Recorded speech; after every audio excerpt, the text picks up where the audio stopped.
urban whitewater park to me means many things. As a user, it means a place where I can go, where I can take my kids, where we can have fun in the river in a safe and really convenient space.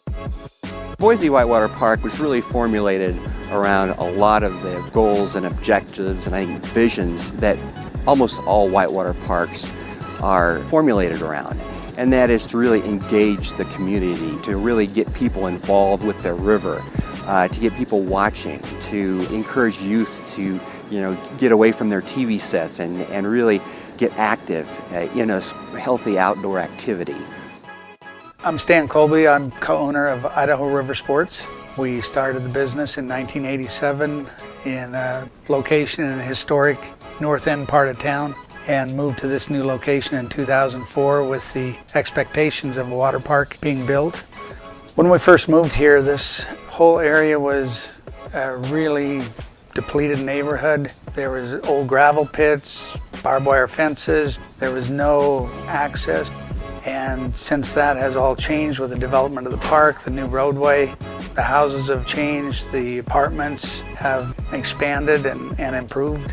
There is all kinds of things to keep families occupied for the day out here. And the type of people that hang out in this area now are enjoying the lifestyle of being neighbors.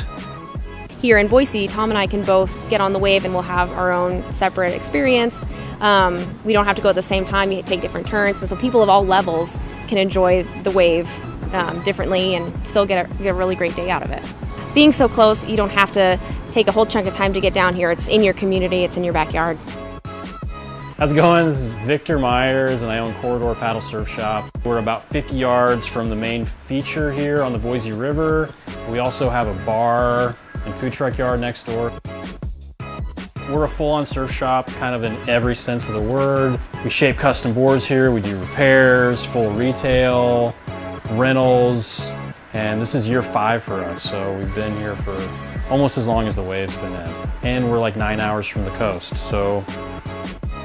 Boise is an incredible project, and it really is very unique for a number of reasons, and primarily is that there's a lot of challenges in urban river settings. There's a lot of infrastructure, there's flooding concerns, there's concerns about safety. The fundamental reason that we got this put into place was for irrigation demands. So this river park replaced an old irrigation dam that was fairly dangerous, and in replacing it, we've made it a lot safer, so it's a win-win situation. It's a phenomenal way to replace any existing dam. This is a safe way to encourage whitewater activity as well as get the correct amount of water diverted for the irrigators and the farmers. In Boise, they surf almost 365 days a year. Low flows, high flows, medium flows. And really what makes that possible is the WaveShaper technology. Urban river systems have been used and abused for a century. And communities are starting to say what was once a dump site, what was once a place we turned our backs to, is actually an asset. And we as a company are so passionate about improving the river and improving the communities through the river.